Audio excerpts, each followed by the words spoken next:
ہر شخص اپنی دنیا میں کہتا ہے ابھی میں ادھورا ہوں، ابھی میں ادھورا ہوں، ابھی یہ کرنا ہے، ابھی یہ کرنا ہے، ابھی یہ کرنا ہے۔ اس سے اگلی بے بسی اس سے بھی زیادہ ہے کہ ٹائم ہی بہت تھوڑا ہے، آ کے بیٹھی بھی نہ تھے کہ نکالے بھی گئے۔ جب کوئی شخص یوں سمجھتا ہے کہ اب میری لائف سیٹ ہے، کام سیٹ ہے، تو شام ہو چکی ہوتی ہے، دن کنارے لگ چکا ہوتا ہے۔ یہ شیر شاہ سوری رحمت اللہ علیہ بہت عجب حکمران گزرے ہیں ہمارے انڈیا کے بر صغیر کے۔ 6 سال میں 60 سال کا کام کر کے چلا گیا۔ انہوں نے جب دلی کو فتح کیا تو ایک جملہ بولا جو ہر انسان پہ اوپر فٹ آتا، کیونکہ افسوس یہ ہے کہ میرے سر پہ حکومت کا سورج اس وقت چمکا ہے جب میری اپنی زندگی کا سورج غروب ہونے والا ہے۔ 60 سال کی عمر میں دہلی کو فتح کیا اور 66 برس کی عمر میں کالنجر کی فتح میں شہادت ہو چلو۔ یہ شیر شاہ سوری کی کہانی طارق جمیل کے ساتھ ہے، سعید انور کے ساتھ ہے، ہمایوں کے ساتھ ہے، آپ سب کے ساتھ ہے، پوری دنیا کے انسانوں کے ساتھ ہے کہ ٹائم ہی بہت تھوڑا ہے۔ جب وہ کہتے ہیں کام سیٹ ہے تو زندگی کہتی ہے کہ اب تو اب سیٹ ہے، اٹھی بستر چاہ، اب قبر قریب ہے، اب آگے جانا ہے۔ تو یہ عجب بے بسی ہے بڑی انسان کی۔ پچھلے دنوں میں نے ایک مضمون پڑھا تھا کہ جو امریکہ کا سب سے مالدار آدمی ہے وہ بہت پریشان رہتا ہے کہ اب میری موت قریب ہے، اب اتنی بڑا نظام ہے، اس کا کیا بنے گا۔ اب اس غم کا تو کوئی علاج کوئی نہیں کہ میری موت قریب ہے، اب میرا ٹائم زیادہ گزر چکا ہے، اب میرے پاس پیچھے ٹائم تھوڑا ہے۔ انسان اگر صرف اپنے علم سے چلے گا تو ان پریشانیوں سے، اس بے بسی سے نکلنے کا راستہ کوئی نہیں۔ اور اگر اپنے آپ کو اللہ کے سپرد کر دے گا اور اس کے نبی کے سپرد کر دے گا پھر تسلی تسلی، ورنہ ساری دنیا کی دولت بھی انسان کو سکھ نہیں دے سکتی۔ سعید انور کے ساتھ پہلی ملاقات سے روزہ ہمارے ساتھ لگا 92 میں، تو رمضان کا مہینہ تھا، خانپور ہم گئے تھے۔ تو اس نے کہا کہ جیسے سارے پاکستانیوں کا ایک خواب ہوتا ہے عزت دولت شہرت، عزت دولت شہرت، یہ میرا بھی یہی خواب تھا۔ تو کہا 21 سال کی عمر میں عزت بھی مل گئی، دولت بھی مل گئی، شہرت بھی مل گئی، لیکن دل خالی کا خالی۔ منزل کو پا لینے کے بعد تو سکون ملتا ہے، ایک سکھ آتا ہے، لیکن پھر وہی کا وہی حال تھا۔ 100 بار چمن مہکا، 100 بار بہار آئی، دنیا کی وہی رونق، دل کی وہی تنہائی۔ تو کہا اس چیز نے مجھے وہ کھوجنے پر مجبور کیا کہ نہیں، اگر یہی مقصد زندگی ہے تو مقصد کو پانے کے بعد تو ایک سیٹسفیکشن آتی ہے، ایک سکون آتا ہے۔ میں تو وہ ایسا ہی ہوں جیسا پہلے تھا، تو لگتا کوئی اور ہے مقصد زندگی۔ یہ ساری دنیا کے انسانوں کی کہانی ہے۔ وہ جنید مرحوم بتایا کرتا تھا وہاں کوئی فیسٹیول ہوتا ہے جس میں وہ 2000 میں وہاں کا وہ ٹاپ سٹار بنا، مہمان خصوصی بنا، یہ ایک بہت بڑا اعزاز تھا۔ تو کہا وہاں خیمے میں بیٹھ کر میں نے اپنے آپ سے سوال کیا کیا تجھے وہ سکون مل گیا جس کی تجھے تلاش تھی؟ تو آواز آئی نہیں ملا۔ تو یہاں آ کر ہم مجبور ہیں کہ اپنے آپ کو اللہ کے سپرد کریں، اس کے بغیر راستہ کوئی نہیں، چارہ کوئی نہیں۔ بنانے والے سے پوچھنا تو بتا یا اللہ، میں تو تھک گیا۔ اور پیدائشی طور پر انسان جاہل ہے، اور جتنا بھی پڑھ لے جہالت ہمیشہ زیادہ رہتی ہے اور علم بہت تھوڑا رہتا ہے۔ 60-70 سال کی عمر میں کوئی کیا علم حاصل کر سکتا ہے؟ علم ایک ایسا سمندر ہے جس کا کنارہ کوئی نہیں، جس کی گہرائی میں نیچے جا کے تہ کوئی نہیں، تو اس میں کوئی کتنے ہوتے لگائے گا؟ موسیٰ علیہ السلام جیسے ہستی جن کو اللہ تعالیٰ براہ راست بات کرتے تھے کہ واحد انسان، اور خضر علیہ السلام دونوں کشتی پہ سفر کر رہے. جب موسیٰ علیہ السلام سے اللہ نے کہا تجھ سے بھی ایک زیادہ علم والا ہے، موسیٰ علیہ السلام نے تقریر کی. اللہ تعالیٰ متکبر ہے، ایک شائبہ بھی کسی میں پائے گا نا، نبی پاک ہوتا ہے، معصوم ہوتا ہے، کوئی شائبہ بھی نہیں ہوتا ہے، شائبہ بھی نہیں ہوتا. تو ایک شخص نے کہا حضرت آپ نے بڑی زبردست تقریر کی، آپ سے بھی بڑا کوئی علم والا ہے؟ تو فرمایا کہ لا ادری، مجھے نہیں پتا. تو اللہ تعالیٰ کو یہ بات پسند نہیں آئی کہ موسیٰ تمہیں کہنا چاہیے تھا اللہ ہی جانتا ہے. لا ادری میں ایک خیال تھا کہ بس میرے علاوہ اور کوئی نہیں، ایک خیال تھا، خیال. انبیاء معصوم پاکیزہ ہوتے ہیں. اللہ تک تکبر میں اس لیول پر ہے کہ ذرہ برابر اپنی کبریائی میں وہ برداشت نہیں کرتے کسی چیز کو. آدمی بڑے بڑے گناہوں سے اتنا زمین پہ نہیں گرتا جتنا تکبر سے گرتا ہے. بڑے بڑے کبیرہ گناہوں سے اللہ کی نظروں سے وہ انسان ایسا نہیں گرتا جتنا تکبر سے گرتا ہے. تو موسیٰ علیہ السلام سے کہا نہیں موسیٰ، میرا ایک اور بندہ بھی ہے جس سے میں نے وہ دیا جو تمہیں نہیں دیا. اچھا یا اللہ کون ہے؟ کہ وہ ہے مجمع البحرین میں ہے. کہ مجھے بتا، میں جاؤں گا سیکھنے. علم ایک ایسی دولت ہے. ہمارے استاد صاحب فرمایا کرتے تھے جن سے میں نے حدیث پڑھی کہ اگر یہ میرے بیوی بچے نہ ہوتے اور یہ پیٹ نہ لگا ہوتا تو میں اس کتاب کے آگے کبھی اٹھتا ہی نہ، اس پر بیٹھے بیٹھے مجھے موت آ جاتی. ایک ایسی حلاوت ہے، ایسی مٹھاس ہے، میرے رب کی قسم کو ساری دنیا کمانے میں وہ حلاوت نہیں جو علم کا ایک نقطہ سمجھ جانے میں حلاوت. کہ اللہ میں تو جاؤں گا، کہ موسیٰ دور ہے کہ میں جاؤں گا. تو اپنے غلام سے کہا او امضی حقوبا، یوشا ساری زندگی بھی گزر گئی نا اس بندے کی تلاش میں، تو میں جاؤں گا. ہم تو 4 مہینے کہتے ہیں لگاؤ، انہوں نے کہا میں ساری زندگی لگاؤں گا، بقایا جتنی بھی ہے لگا دوں گا، بس وہ بندہ ملنا چاہیے. تو اللہ نے کہا چلو ایک نشانی دے دیتا ہوں، ایک مچھلی پکا لے، تل لے، جہاں وہ زندہ ہو کے پانی میں گھس گئی نا وہی تیری جگہ ہے. تو چلتے چلتے چلتے چلتے ایک جگہ تھک کے لیٹ گئے. تو یوشا جاگ رہے تھے، انہوں نے وضو کیا، نفل پڑھنے لگے. تو ایک دم وہ تھیلے میں حرکت ہوئی اور وہ مچھلی نے چھلانگ لگائی اور پانی میں، اور جو میں پانی میں گئی تو ایسے ایک راستہ بنتا گیا، راستہ بنتا گیا، راستہ بنتا گیا. انہوں نے کہا میں ابھی ان کو بتاتا ہوں موسیٰ علیہ السلام کو. پھر کہنے لگے سو رہے ہیں، جب اٹھیں گے بتاؤں گا. اٹھے تو بھول گئے. 24 گھنٹے آگے چلے گئے. فانطلقا، تو کہنے لگے موسیٰ آتنا غداءنا لقد لقینا من سفرنا هذا نصبا.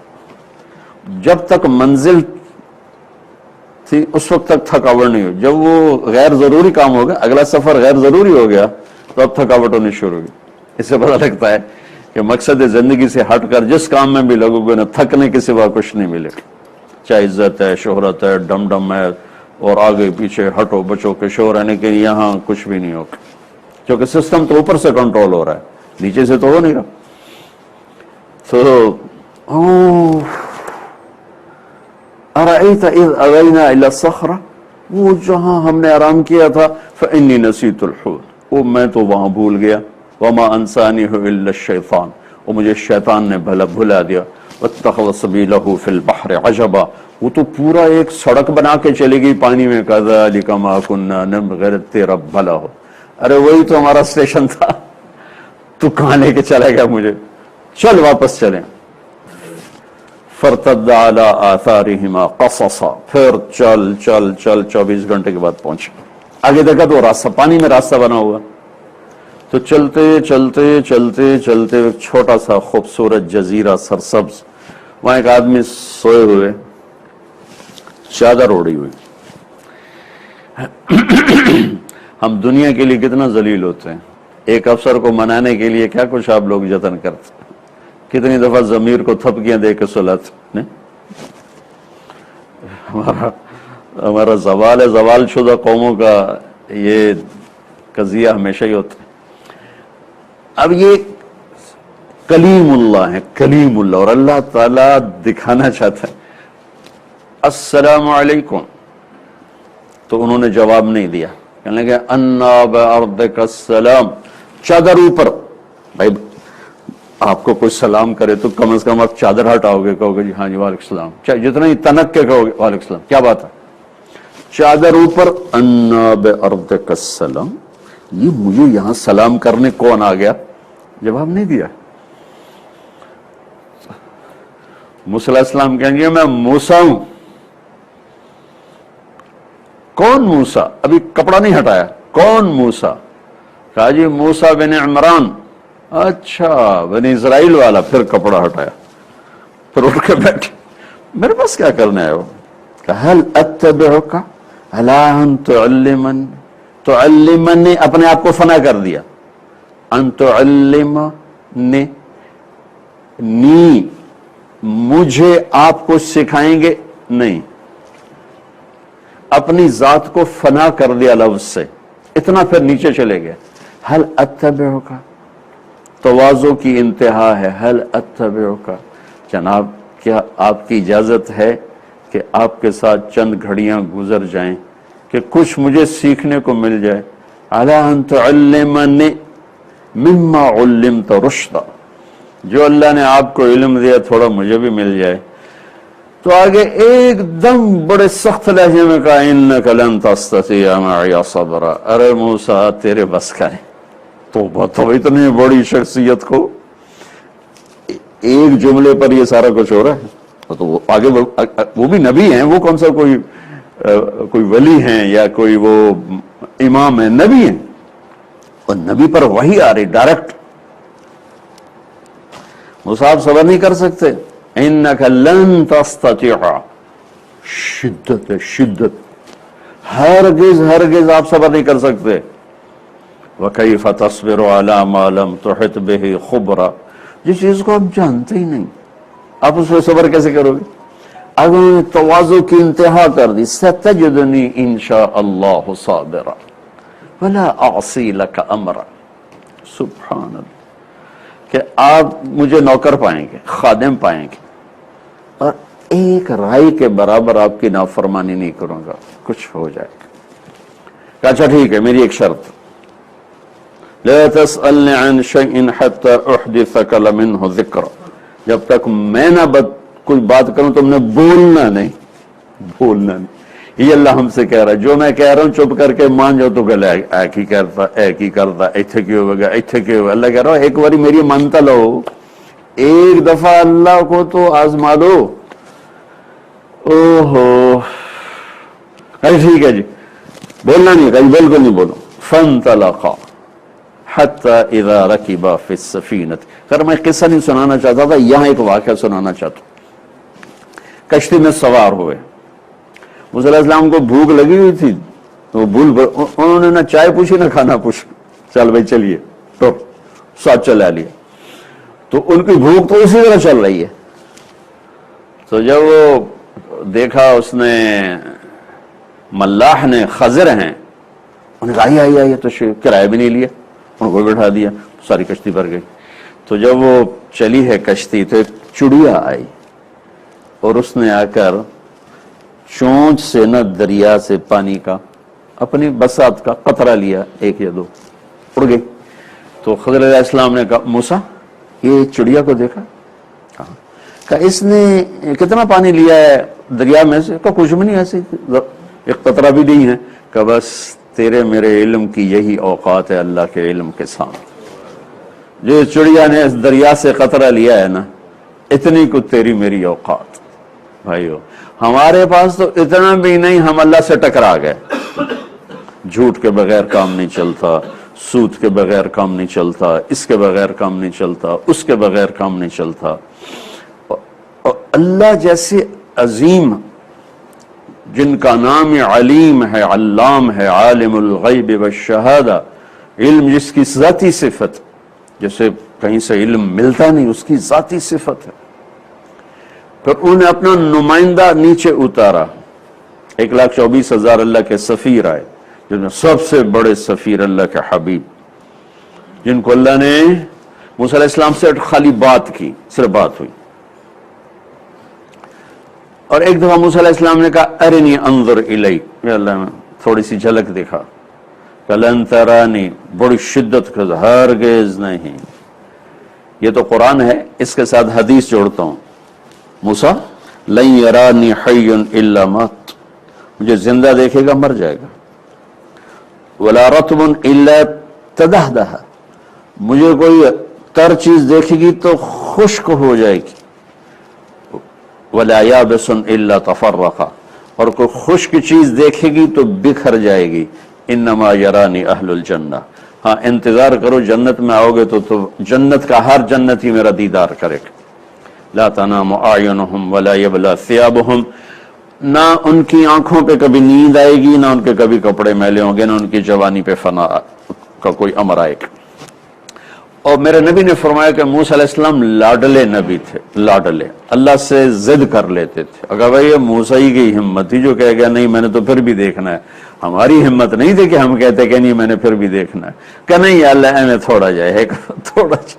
اللہ کہا ٹھیک ہے پھر میں ادھر تجلی ڈالتا ہوں، وہ پہاڑ سے آئے گا تو بھی سہ جائے گا۔ فلما تجلی ربہ للجبل جعلہ دکا وخر موسیٰ صعقا، جب وہ پہاڑ پہ تجلی پڑی تو پہاڑ تو ریت ہو گیا اور موسیٰ علیہ السلام بے ہوش ہو کے گر گئے۔ لیکن اپنے حبیب کو اللہ نے زمین سے اٹھا کر 7 آسمان پار کروا دی، اور سدرۃ المنتہا پہ جبریل کی آج کی لینگویج میں کہنے لگے جی میرے پاس تو ویزا کوئی نہیں، آگے تو میرے پاس ویزا کوئی نہیں، میں تو اتنا بھی آگے گیا تو جل کے راکھ ہو جاؤں گا۔ وہاں سے اوپر اٹھایا، پھر عرش کے دروازے کھولے، پہلی دفعہ کسی ہستی کا پاؤں عرش کے اوپر پڑ رہا ہے، آج تک کسی کا پاؤں نہیں پڑا، اور پہلی دفعہ اللہ اور بندے کے درمیان پردے ہٹائے جا رہے ہیں، اور وہ پردے جن کی تعداد کو اللہ کے سوا کوئی نہیں جانتا ہے، وہ سب ہٹا کر براہ راست جسے اللہ کہے السلام علیکہ ایھا النبی ورحمۃ اللہ وبرکاتہ، کتنا پورا فل سلام کیا، میرے نبی آپ کا رب آپ کو سلام پیش کرتا ہے۔ وہ کیا ہستی ہیں، وہ کیا علم ہے، سارے علم کی انتہا اللہ ہے، سارے علم کی انتہا اللہ ہے۔ تو جو اللہ اپنا آپ دکھا دے اس کے بعد پیچھے کیا باقی رہ بچ گیا ہے۔ وہ کتنا ظرف ہے کہ سر کی آنکھوں سے دیکھا اور اس کو سینے میں محفوظ کیا، اور اللہ سے گفتگو کی، اللہ سے گفتگو کی، بات کی پورے ہوش و حواس کے ساتھ۔ میں یہ کہتا ہوں میرے نبی کا اصل مجاہدہ شروع ہوا اللہ کے دیدار کے بعد، کہ اللہ کو دیکھ کے پھر دنیا میں آنا، اس سے اوکھا کام اور کوئی نہیں۔ اللہ کو دیکھنے کے بعد پھر جب اللہ، جنت کی سب سے بڑی نعمت ہے اللہ کو دیکھنا، سب سے بڑی نعمت۔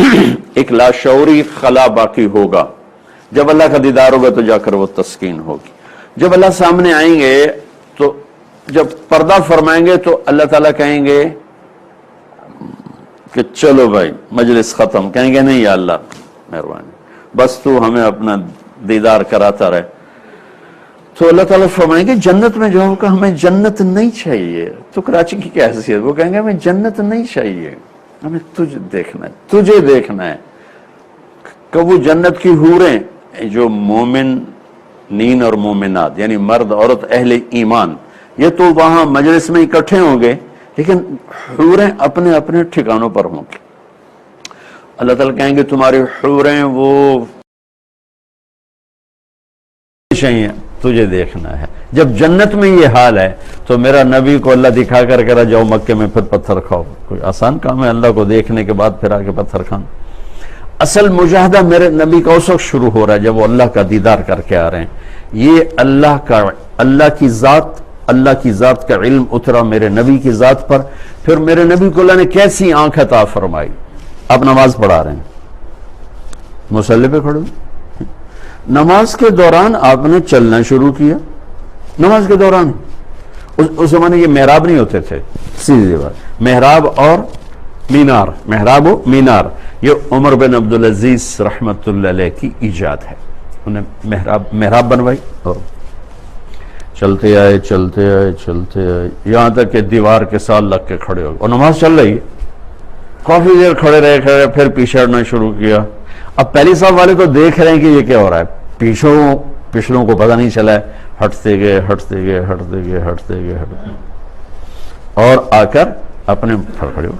جب سلام پھیرا تو آپ نے صحابہ نے عرض کی یا رسول اللہ یہ آپ نے کیا کیا نماز کے دوران آگے پیچھے یہ کیا کیا؟ سبحان اللہ. جنت کی بیس ہے ساتواں آسمان اور اس کی چھت ہے اللہ تعالیٰ کا عرش, اور پھر وہ اس سے باہر, چونکہ عرش ساتویں آسمان سے بڑا ہے, باہر نکلا ہوا ہے, تو جنت نیچے سے ہی جیسے وہ لینٹر ڈال کے آگے کر دیتے ہیں تو جنت نیچے سے ساتویں آسمان سے باہر نکلی ہوئی ہے اور اوپر عرش کے نیچے ہے. تو عرش اتنی بڑی مخلوق ہے کہ ایک روایت میں آتا ہے کہ عرش کے ایک کونے کے نیچے کونا ایک سمندر ہے, جس میں ایک موج جو اٹھتی ہے تو 7 زمین آسمان کے برابر ہوتی ہے. پتہ نہیں اللہ نے کیا. ایک تو موسیٰ علیہ السلام نے کہا یا اللہ تم نے کہا تھا زمین آسمان سے کہ میری مانو, یہ مان گئے. اگر یہ کہتے ایسے نہیں مننی تو کیا کرتا؟ کہا میں ایک جانور چھوڑتا کھا جاتا, ایک جانور چھوڑتا 7 زمین آسمان کھا جاتا. یا اللہ این تلک الدابہ, وہ جانور ہے کہاں؟ تو اللہ نے کہا فی مرج میں مروجی, وہ میری چراگاہوں میں چل رہا ہے. کہ یا اللہ این ذلک المرج, وہ اتنے بڑے جانور سے کتنا گھا چاہیے تو یا اللہ این ذلک المرج, یا اللہ وہ چراگاہ کہاں ہے؟ کہ فی علم من علوم موسیٰ, میرے علم غیب کے خزانوں میں ہے, تمہیں کیا کیا بتاؤں, سب تمہیں تھوڑا ہی بتایا جا سکتا. تو اتنا بڑا عرش جس کے نیچے اور 7واں آسمان اس کی بنیاد. اب میرے نبی مسجد نبی میں کھڑے ہوئے ہیں اور آپ کہہ رہے ہیں کہ میں آگے اس لیے بڑھا کہ میں نے جنت کو دیکھا, میرے اللہ نے مجھے جنت دکھائی اور جنت میں انگوروں کے گچھوں کو لٹکے ہوئے دیکھا. تو میں ان کو دیکھتے آگے چلے گئے, آگے دیوار آگے میں کھڑا ہو گیا. اب پیچھے کیوں ہٹے؟ اگر آپ پیچھے اس لیے ہٹا کہ اس کے بعد اللہ نے جہنم کا دروازہ کھول دیا. میں نے جہنم کو دیکھا تو اس کے شعلے اور اس کی لپک اور اس کی خوفناک آگ, تو اس کو دیکھ کے ڈر کے میں پیچھے ہٹتے پیچھے آ گیا. یہ اس ہستی کی آنکھ ایسی ہے تو دل کیسا ہوگا؟ اس آنکھ سے سارا دیکھا جائے, ان کا علم کیسا ہوگا؟ یہ میرے نبی فرماتے ہیں کہ دنیا دھوکے کا گھر ہے. اللہ کے ساتھ مل کر کہہ رہے ہیں دار الغرور متاع قلیل قل متاع الدنیا قلیل والآخرۃ خیر لمن اتقى ولا تظلمون فتیلا. تو اگر ہم اپنی سوچ کو اللہ رسول کی سوچ کے ساتھ ملائیں گے تو پھر یہ زندگی سکون ہے, سکھ ہے, چین ہے. اس لیے میرے رب نے ایک عجب بات کی ہے,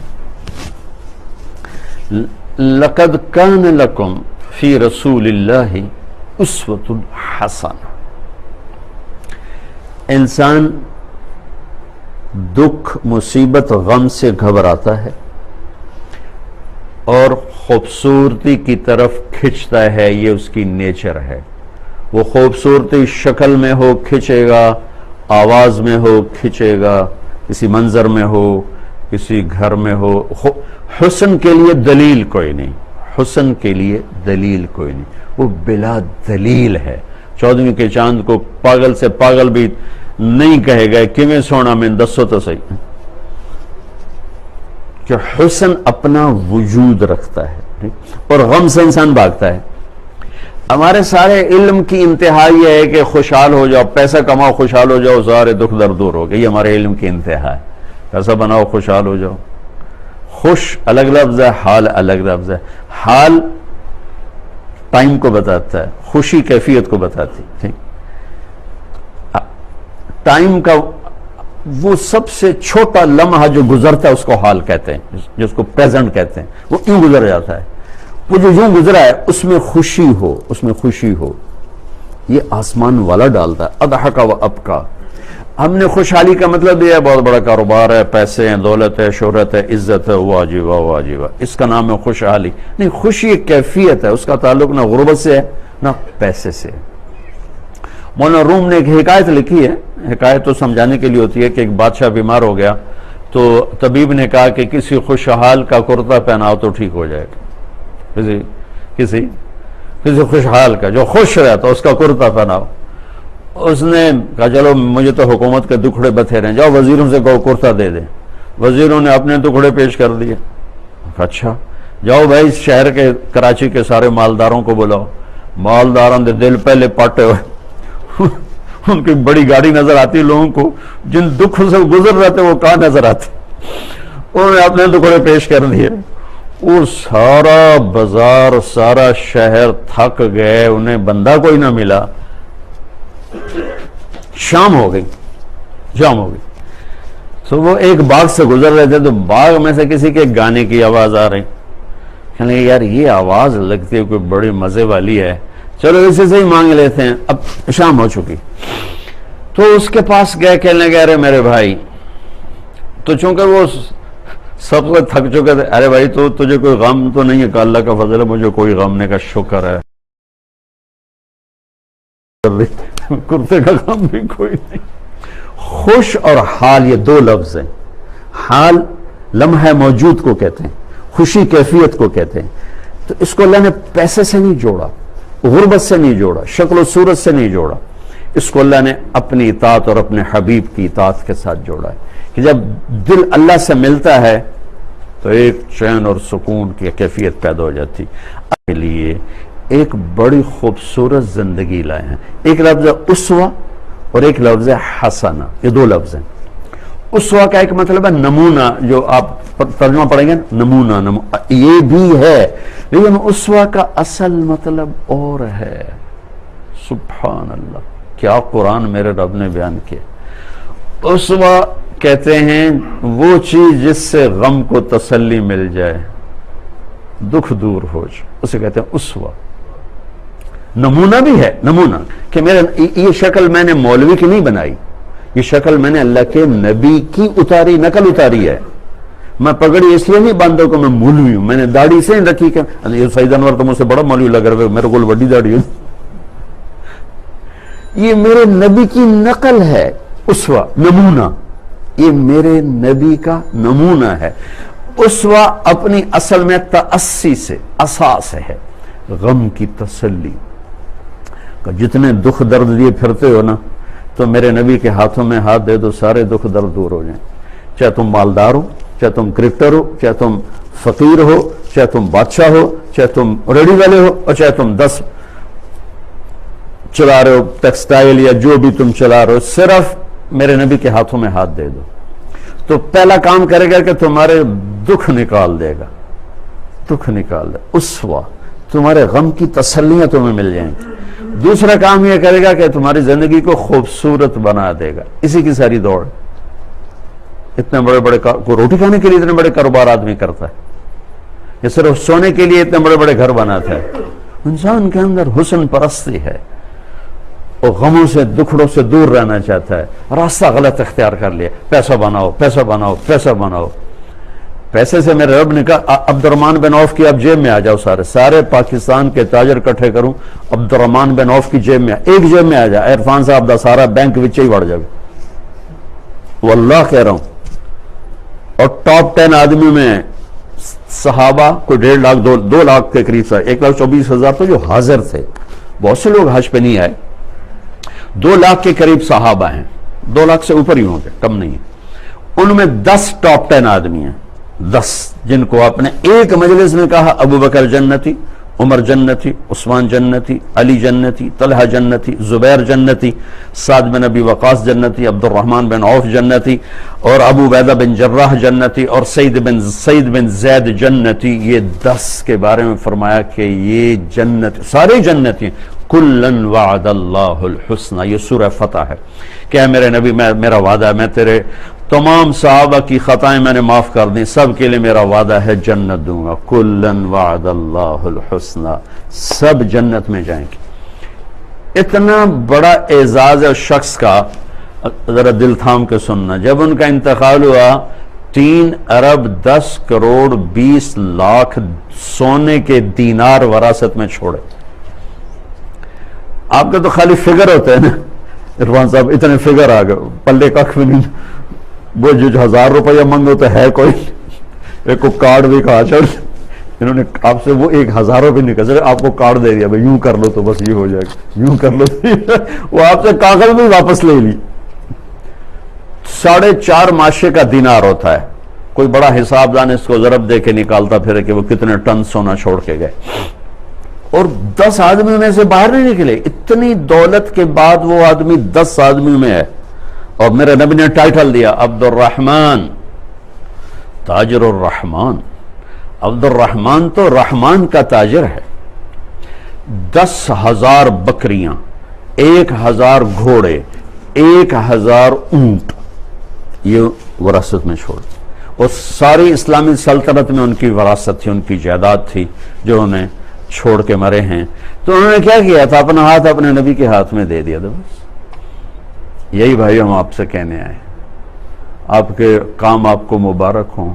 اس میں جو چیزیں اللہ کو پسند ہیں وہ نکالتا, جو پسند ہیں وہ ڈالتا. اس میں تھوڑے جھٹکے لگیں گے پھر اللہ سے ہر ایک کی کا امتحان اس کی حیثیت کے مطابق ہوتا. تو ہم کوئی اتنے بڑے لوگ نہیں کہ اللہ تعالیٰ ہم پر اتنی بڑی آزمائش ڈال دے. بس اب اپنا ہاتھ نبی کے ہاتھ میں دیتے. ایک بدو آیا اللہ کے نبی کے پاس, کہنے لگا تمہاری 3 باتیں بڑی عجیب ہیں, سمجھ میں نہیں آتے. آپ نے کہا کیا ہے؟ کہا آپ کہتے ہیں کہ ہم اپنا دین چھوڑ دیں گے اور اپنے باپ دادے کا دین چھوڑ کے آپ کے دین پہ آ جائیں گے. بھلا ہمارے باپ دادے کوئی اتنے بیوقوف تھے کہ ہم ان کا دین چھوڑ کے تمہارے دین پہ آ جائیں؟ اچھا, اور آپ کہتے ہو کہ یہ میرے جو غلام ہیں یہ روم کو, پرشین امپائر کو فتح کر لیں گے, ان کو روٹے نہیں ملتے, یہ اتنی بڑی سلطنتیں کہاں سے فتح کریں گے؟ اچھا, اور کہا آپ یہ کہتے ہو کہ مر جائیں گے, مٹی ہو جائیں گے, پھر کھڑے ہو جائیں گے. آج تک کوئی پیو دادا ساڈا اٹھے, سارے مٹی ہوئے پہن, کوئی آیا؟ تو کوئی کتنا بدتمیز بولتا تھا, میرے نبی ہمیشہ مسکرا کے عزت کے ساتھ جواب دیتے. پوری زندگی میں کبھی ایسا نہیں ہوا کہ آپ نے کسی کے ساتھ اکھڑ کے جواب دیا. کتنا مرضی کوئی بدتمیزی کر جاتا, یہ بہت سخت ہو کے بولا یہ بدو, اور آپ مسکراتے رہے مسکراتے رہے. ایکم محمد, کون ہے محمد؟ یہ آپ اپنے نبی کا مقام سوچیں, پھر آپ کے خدام بیٹھیں وہ دیکھیں, اور اس کا طرز خطاب کون ہے محمد. تو آپ کہتے ہیں کوئی بات کا سلیقہ تو سیکھ. آپ نے کہا ماہیم بسم اللہ حاضر میں ہوں محمد. پھر وہ تھوڑا سا نرم ہوا, ایکم ابن عبد, میں ہوں عبد المطلب کا بیٹا.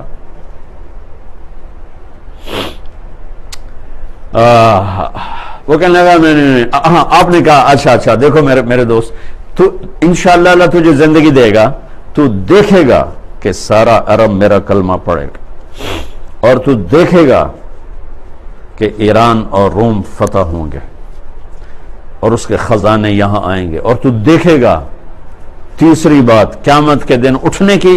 تو دیکھ وہ دن ہوگا میں تیرا ہاتھ پکڑ کے تمہیں یاد دلاؤں گا کہ یہ تیسرا ہوا کہ نہیں ہوا. وہ کہنے لگا نہیں میں نہیں مانتا. چلا گیا. جب مکہ فتح ہوا سارا عرب کلمہ پڑھ گئے. وہ کہنے لگا پہلی گل تو ہو گئی, اب وہ دوسری کے انتظار میں بیٹھو. تو اللہ کے نبی نے کہا تھا تیری زندگی لمبی ہوگی. تو حضرت عمر کے زمانے میں قادسیہ کی جنگ میں فارس ٹوٹ گیا, پرشین امپائر, اور یرموک کی جنگ میں روم ٹوٹ گیا.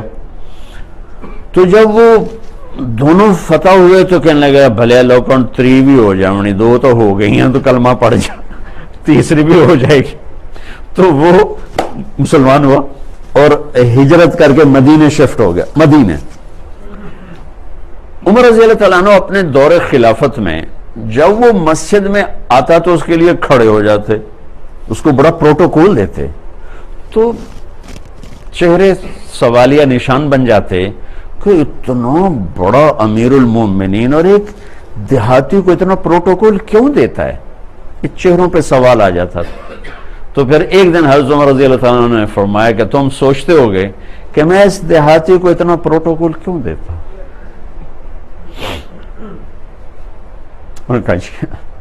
کہ جس دن یہ آیا تھا اس دن میں بھی اس محفل میں موجود تھا اور اس کی ساری گفتگو میں نے سنی تھی، اور اس کو اللہ کے نبی نے فرمایا تھا کہ میں محشر کا دن تیرا ہاتھ پکڑ کے تجھے یاد دلاؤں گا، اور اس دن جس کا ہاتھ اللہ کے نبی نے پکڑ لیا جنت میں جانے سے پہلے نہیں چھوڑیں گے، لہذا یہ پکا جنت ہی آدمی، میں اس لیے اس کو سلوٹ کرتا۔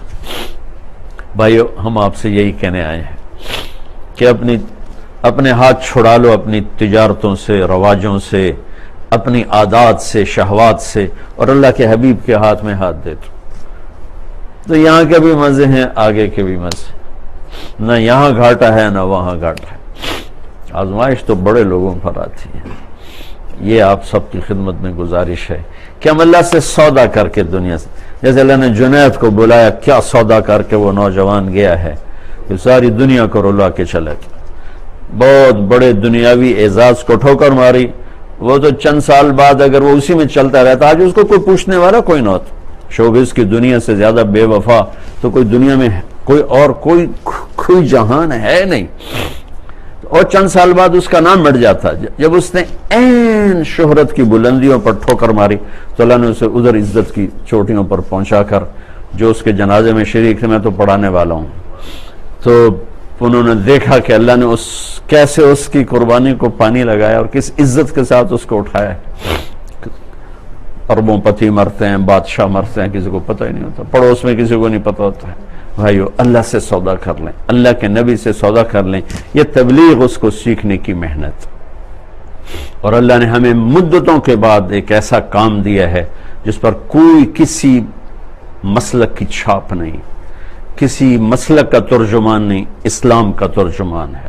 ان اقیموا الدین ولا تتفرقوا فیہ، میرے رب نے فرمایا کہ دین پر مضبوطی سے جمو اور فرقہ واریت سے بچو۔ ان الذین فرقوا دینہم وکانوا شیعا لست منہم فی شیء، میرے محبوب جنہوں نے تیرے دین کو ٹکڑے ٹکڑے کر کے فرقوں میں بدل دیا، آپ کا ان سے کوئی واسطہ رابطہ نہیں۔ تو بھائیو، دین کوئی مشکل کوئی نہیں ہے، چند فرائض، نماز دن میں 5 ٹائم ہے، کتنا؟ 1 لوٹا پانی 10 منٹ، کیا اس پہ زور لگ رہا ہے؟ اور کتنا آدمی اللہ کے قریب ہو جاتا ہے۔ 24 گھنٹے میں 1 گھنٹہ میں زیادہ بتا رہا ہوں نماز کے لیے۔ ہاں، اگر آپ مسجد جاتے ہیں، باجماعت پڑھتے ہیں، پھر شاید آپ کو 5 نمازوں کا ملا کے 1 گھنٹہ زیادہ سے زیادہ۔ اللہ نے 24 گھنٹے میں کہا تھوڑے میں، اور کہا وہ بھی تمہارے لیے، تمہارے لیے۔ اور جب بڑا بلاتا ہے نا تو ذرا ڈانٹ کے بلاتا ہے، اس کے لہجے میں ایک اٹھان ہوتی ہے۔ چند سال پہلے حی علی الصلاۃ چونکہ بچپن سے سنتے آئے نا، تو لہذا کبھی مطلب سوچا ہی نہیں، کانوں نے سننا شروع کیا تو حی علی الصلاۃ کی آوازیں آنا شروع۔ چند سال پہلے بیٹھے بیٹھے میں نے حیہ کا مطلب پہ غور کیا تو پگھل گیا میں، حی علی الصلاۃ۔ اس کا ترجمہ آپ کو تصویر سے بتاتا ہوں۔ ہمارا فنکشن ہوتا ہے تو جو میزبان ہوتا ہے نا، وہ باہر کھڑا ہوتا ہے، یہاں کھڑا ہوگا، وہاں کھڑا ہوگا، جو آئے گا آئی مرحبا، آئی تشریف لائی، آئی تشریف، پھر وہ آ کر کرسی پہ بٹھا کے پھر دوسرے کو لینے جائے گا۔ پورے ان کی فیملی کھڑی ہوتی تاکہ ہر ایک کو ریسیو کیا جائے اور عزت کے ساتھ اس کو جا کے کرسی پہ بٹھایا جائے۔ اس کو عربی میں حیہ کہتے ہیں۔ یہ کچھ 6 سال پہلے میں نے حیہ کا مطلب پہ غور کیا تو میرے رونگٹے، یا اللہ، تو ہمیں کہتا اوے کتو چلو نماز کے لیے، میں تیرے قربان جاؤں، تو ہمارا استقبال کر رہا ہے۔ حی علی الصلاۃ، اللہ اکبر، 2 دفعہ حی علی الصلاۃ۔ 2 دفعہ کا میں یوں سمجھاؤں کہ 1 دفعہ اللہ اپنی طرف سے کہہ رہا ہے، ایک اپنے حبیب کی طرف سے کہہ رہا ہے کہ ہم دونوں تمہیں ویلکم کرنے کے لیے کھڑے ہوئے ہیں۔